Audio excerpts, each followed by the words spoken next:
Hello everyone, I hope you're doing well, and of course the dog does too. Now in today's video I'll be going through 5 more of the largest freshwater fish in the world, but as I say in every one of these videos, this is just one in a series, and I've already been through 20 fish that are thought to be some of the largest freshwater fish in the world. But now that's out the way, let's head over to South America, as our first fish is the red-tail catfish. Now the red-tail catfish can be found in the Amazon and the Rio Orinoco basins, and is found throughout much of South America, and in these waters it can be found in a wide range of habitats, anywhere from rapids to flooded forests. And I think out of all the fish that I've already covered in this series, the red-tail catfish is the most popular in the aquarium trade. But they're also a bit of a controversial fish, as when they're sold in stores they're normally sold as very small fish, and of course if they're in this video, they have the potential to grow very large. Now in the waters of South America there are many large catfish species, but none of them look quite like the red-tail catfish, and that's because unfortunately the red-tail catfish is the only member of its genus. But this wasn't always the case, as there's a few extinct members, and the fossils of these fish date back to the Miocene around 8 million years ago.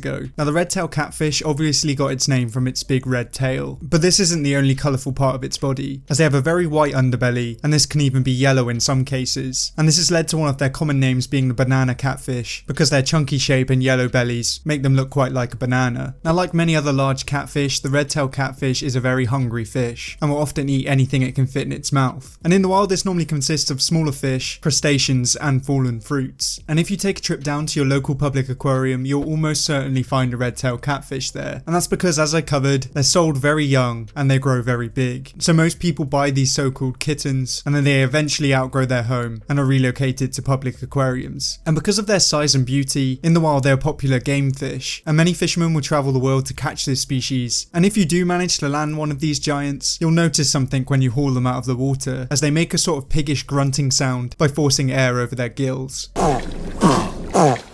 And because they've been in the aquarium hobby so long, you can get some strange variations of this species, as there are some very expensive pure white red-tail catfish, and this species has also been hybridized with the tiger shovel-nosed catfish, and it looks a little something like this. But in the aquarium they can't really reach their maximum size, as in the wild they're thought to reach a maximum size of around 1.8 meters or 5.9 feet, and at this massive size they weigh around 80 kilograms or 180 pounds. And to put that into perspective, that's around the same weight as a jaguar or a Javan warty pig.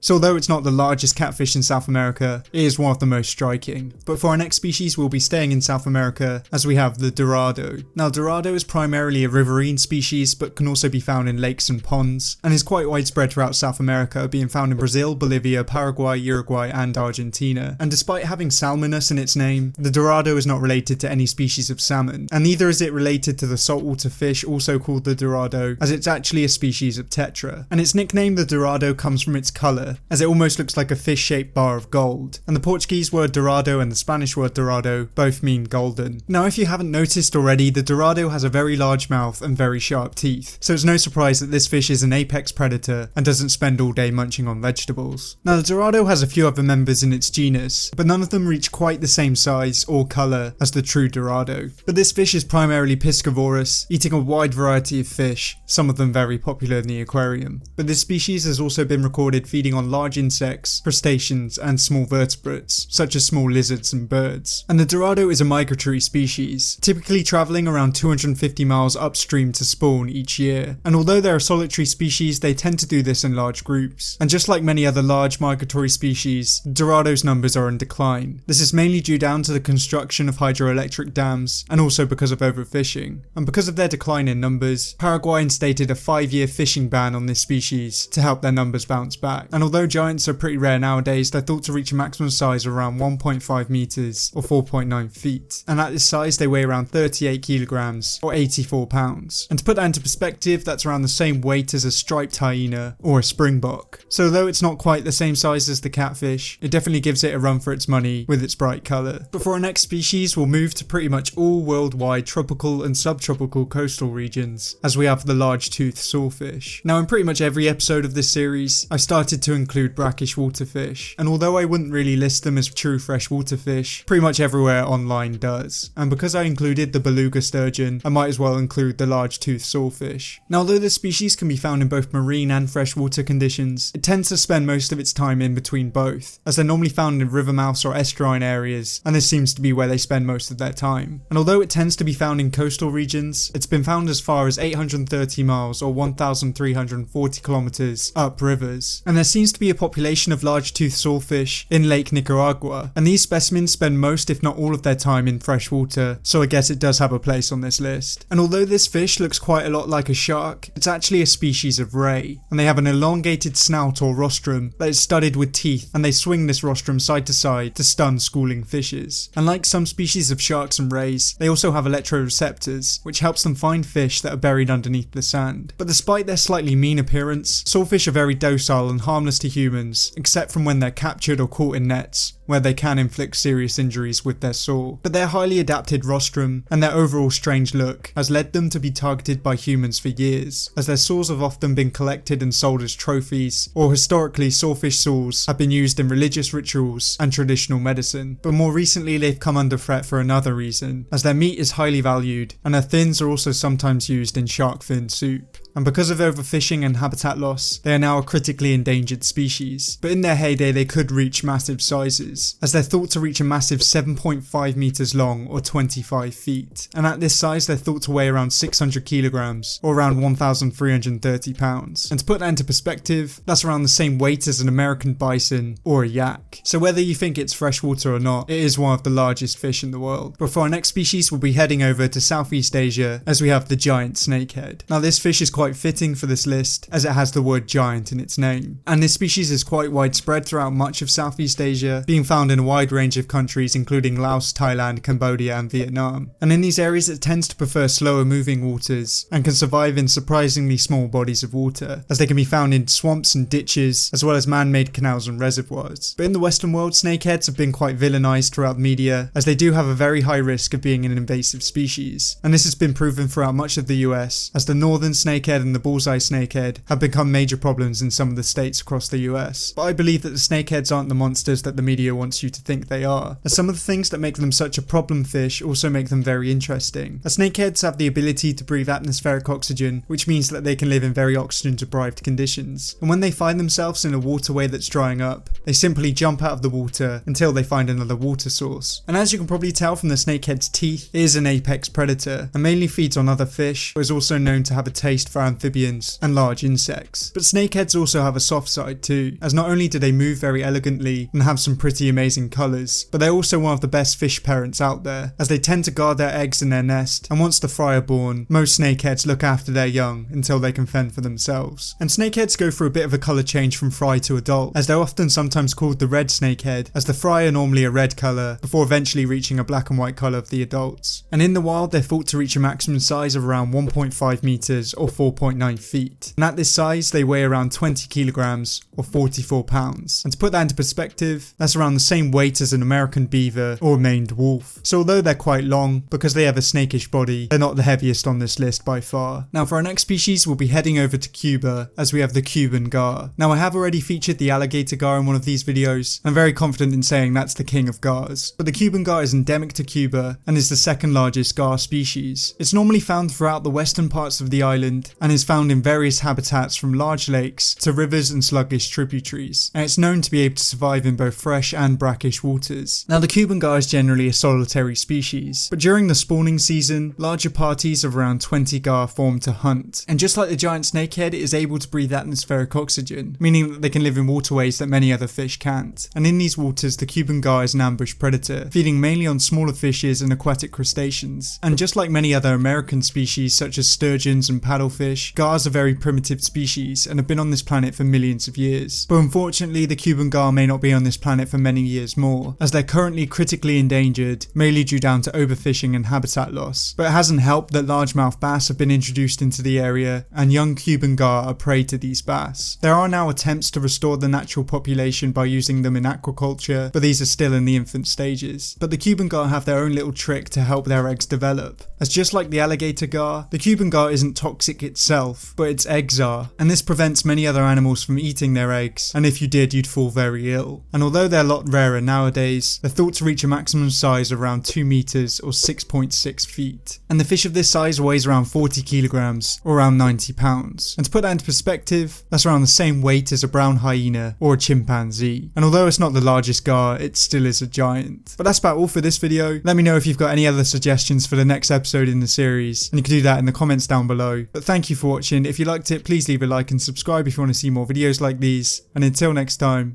goodbye.